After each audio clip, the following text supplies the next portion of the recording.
Hi and welcome to 90 Degrees. My name's Howard. I'm Richard. And today we're going to look at one of the most iconic Ferraris of all time, the 308. Now the Ferrari 308 was released in 1975 at the Paris Motor Show and it ran as a model for 10 years. During that time there were three different engine configurations. It started off as a carburetted engine with 4 downdraft Webers. Then in 1980 it was released with Bosch Cagetronic injection. This was done to help it meet American emission laws. Now the downside to the injection was that whilst it was cleaner, power dropped from around about 250 horsepower to about 214 for the European model, of which this is one of. Then in late 82, they were released with a 32 valve or quattro valve engine, and this was to bring power back up to closer to where the carburetted cars used to be.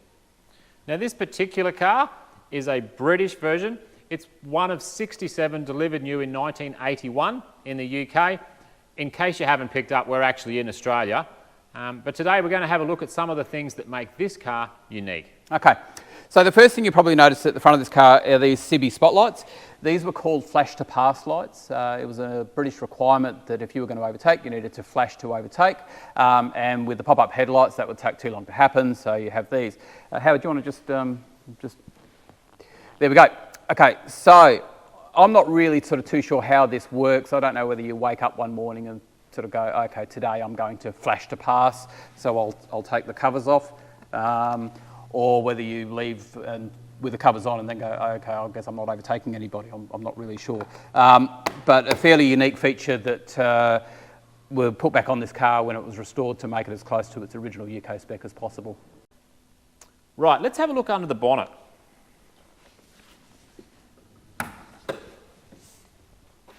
Now, being a mid-engine mounted vehicle, you've got your cooling radiator at the front, 2 electric cooling fans. Now, one of the cool things with Ferrari was, whilst they have an immense amount of style, most of that style and design actually has a function to it as well. And probably one of the most distinctive features on the 308 is these louvers behind the headlights. And their function is to let the hot air out that's come through the radiator. As Howard said, we've got the radiator here, and then as that hot air passes through, it hits the spare wheel well here, and the air is diverted out through these headlight vents.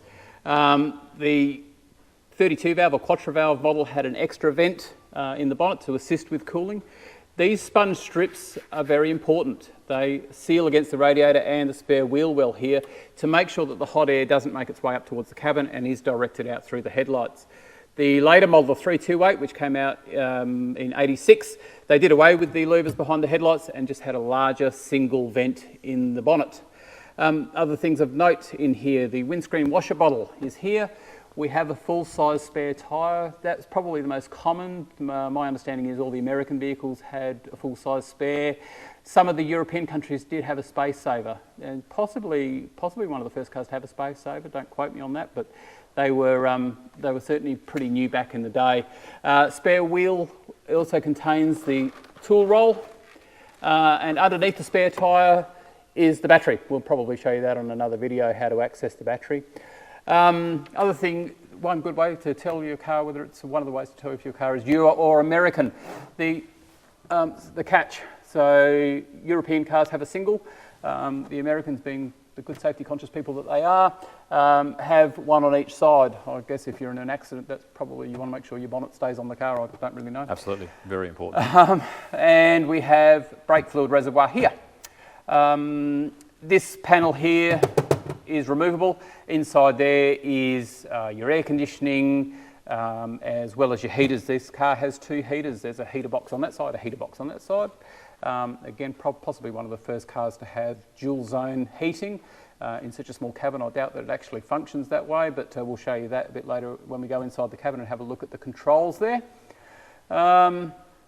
I think that sort of wraps it up for us under the bonnet here, Howard. So should we? That's about it. Yeah. Right, so we'll have a look inside. One of the key things to really note, this is really important, the bonnet strut there. That is not a gas strut. It's a mechanical strut. You'll see a little silver button here, and Ferrari even put you a little yellow arrow to remind you.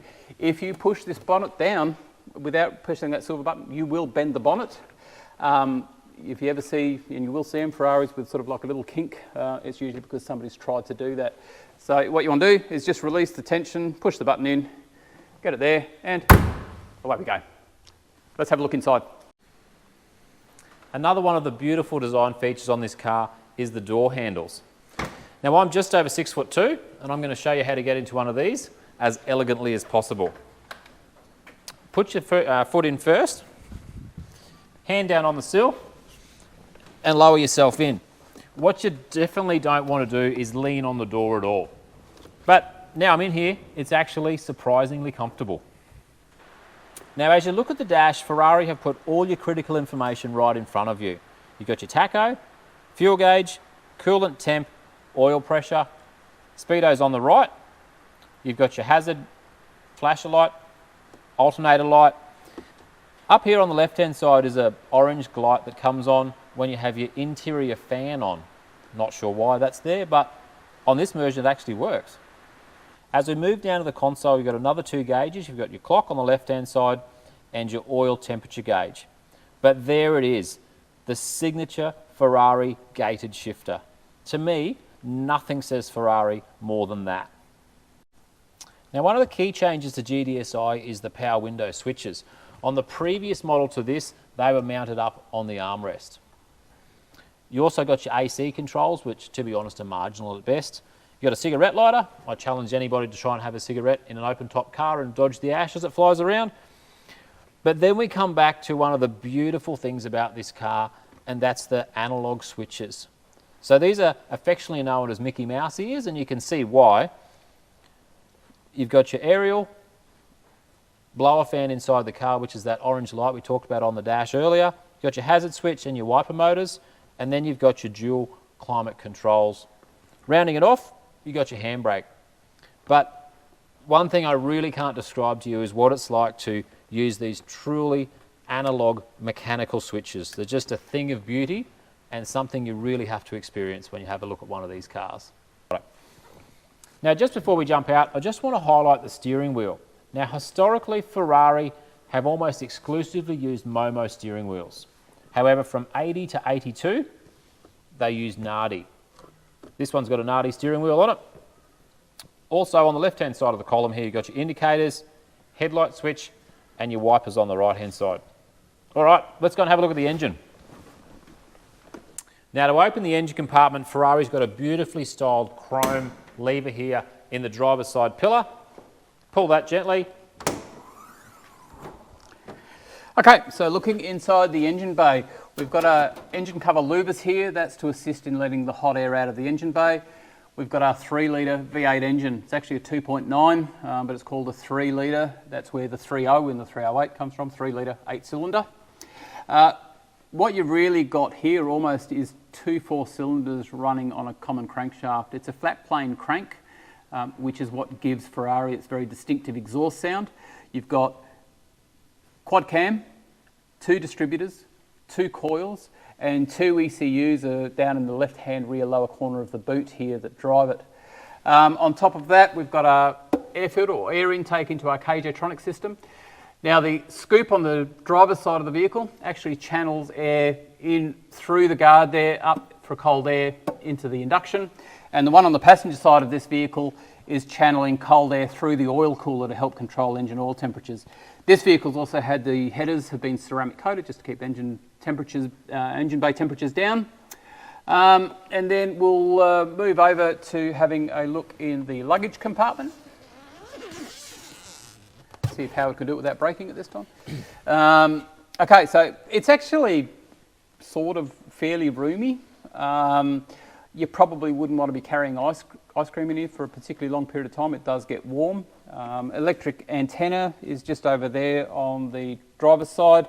One of the really cool things that was available for the 308s was you could buy through a company in Italy called Schedoni custom fitted luggage set. It consists of 4 cases. We've actually got a set of that luggage. We'll show you that in another video.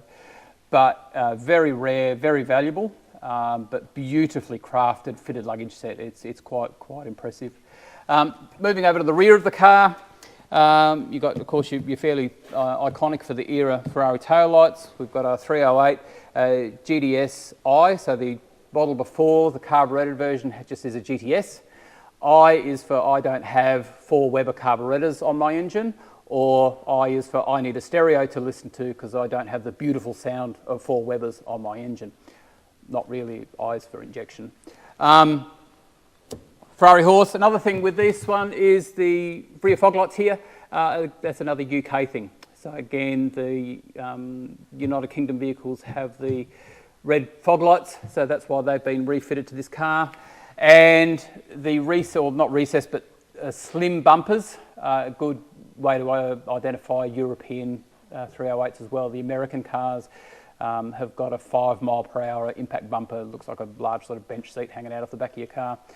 Much neater and tidier, both front and rear, with the Euro style bumpers.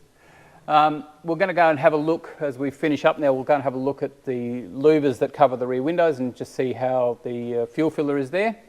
And we'll grab the camera and move around there. Okay, so in true Italian style, the fuel filler is out of sight behind this quarter glass louver.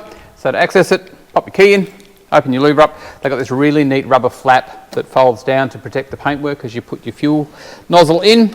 In typical 80s style, just a straight unscrew fuel cap. Capacity between the 2 tanks is about 74 litres, I think, which on current fuel prices is about $300, and you'll get you about 100 k's of range. It's cheap driving.